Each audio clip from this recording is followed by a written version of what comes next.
reading mo, Libra. Welcome back to my channel. Ngayon nasa mabuti kayong kalagayan while watching the channel.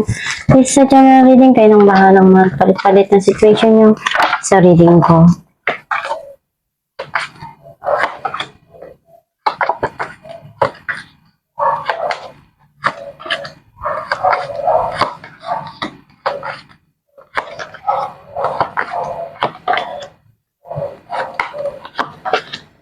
At the bottom of the deck, 10 of Swords. I feel like yung energy mo, nasisense ko na, nandun yung mga bagay na pagod ka na burnout ka na doon sa mga nangyari sa nakaraan. Kaya, binigyan mo na talaga ng end yun. At i-feel na niloko ka, sinaktan ka, kaya mas gusto mo na tulbukan mo na yun ngayon. Ang mensahe ng card mo, nakita ko na merong mga bagay ka ngayon na binibigyan ng atensyon, nagsusumikap ka, na makaunlad yung trabaho mo, yung pera mo, yung kabuhayan mo, and yung mga pagsusumikap mo yan, one day magpe-paid off din yan.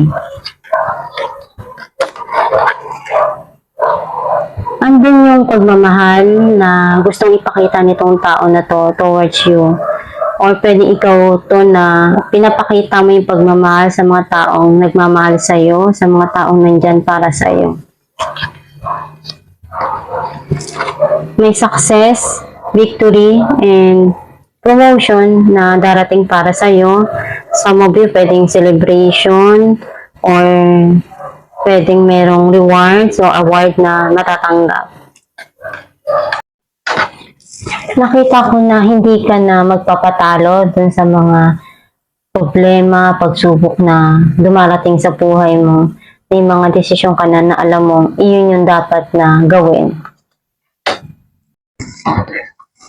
Andun yung pagmamahal na pinapakita sa'yo or pinapakita mo. Some of you, pwedeng someone sa buhay mo na gustong punuan yung pagkukulang, yung pagmamahal at ipakita sa'yo. Mas gusto mo mapag-isa at mag-relax, ayaw mong isipin muna kung ano yung mga problema na nangyari sa buhay mo sa nakalipas.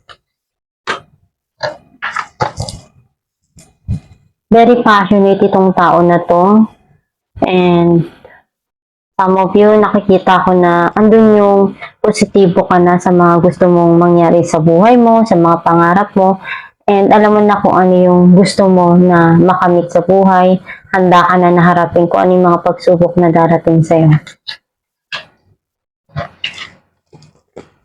Gusto mo nang kalimutan yung mga nangyari sa buhay mo na hindi maganda at magpatuloy uli kung ano yung dapat na kahaharapin sa ngayon.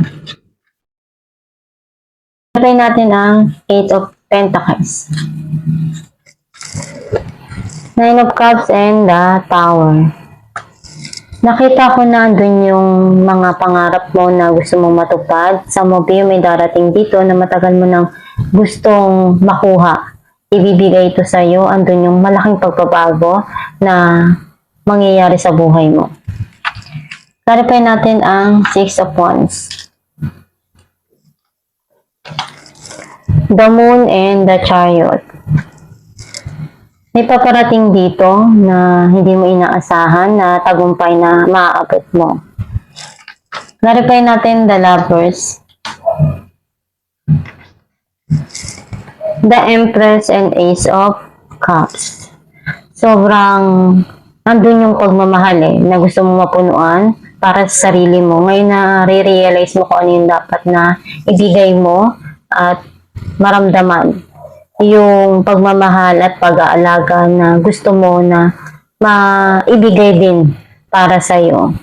Sa mga nakikita ko na may darating na bagong tao na magmamahal sa'yo, na bibigyan ka ng pag-aaruga at importansya.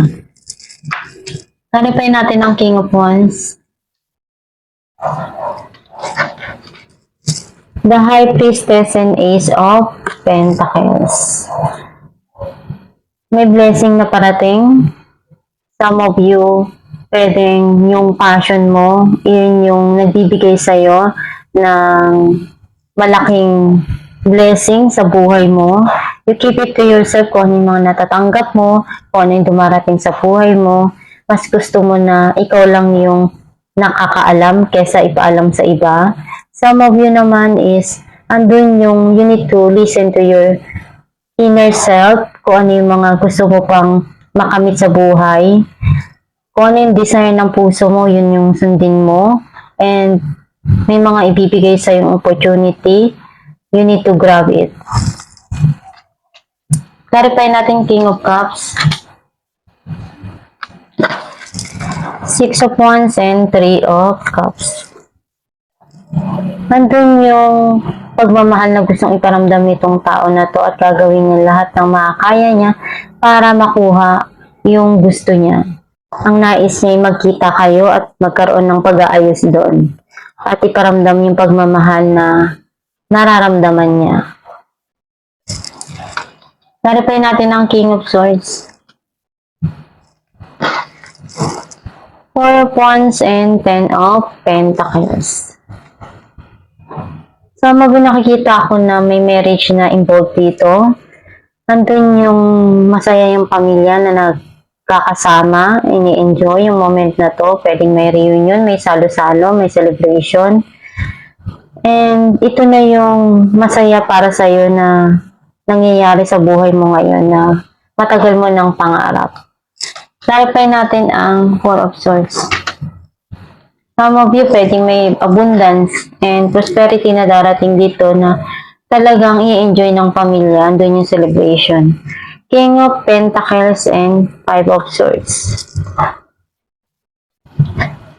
May mga changes kang gustong gawin, mangyari, especially sa financial.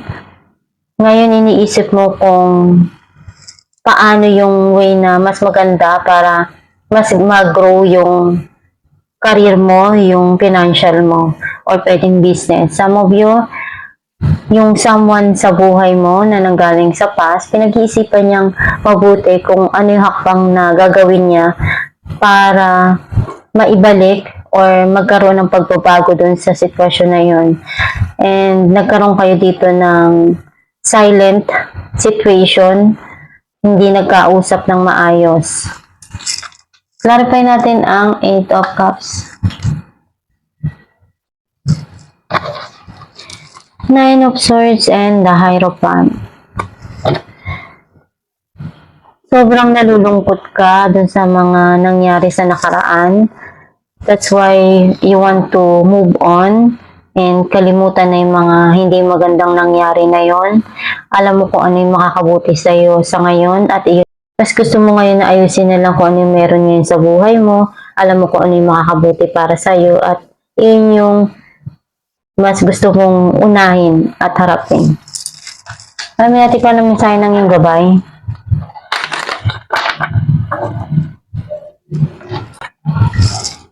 Focus on service. Your soul desires only to joyfully serve and to swim in a constant stream of bliss. This stream continuously feeds you everything you need. To put your entire focus upon staying in the stream of giving and receiving in every situation and all that you do. Ang mensahe ng yung gabay na kung ano yung mga gusto mo mangyari sa buhay, yun yung i-manifest mo, yun yung ipagdasal mo. Basta gawin mo lang yung makakabuti para sa iyo at sa mga taong nasa paligid mo. Magsumikap ka lang at ibigay mo lahat ng makakaya mo doon sa mga dumarating o binibigay sa iyong pagsubok o sitwasyon. Magdasal ka lang palagi at gawin mo lang yung makakaya mo sa mga problema na binibigay sa iyo. Basta andyan lang ang Diyos Ama, nakikinig palagi sa iyo, magdasal ka lang para magabayan ka ng tama sa mga desisyon mo at gawin mo lang yung makakaya mo sa mga tumarating sa iyo. At itong yung reading, Libra, kung nakaresonate ka, kindly comment down below. Thank you for watching.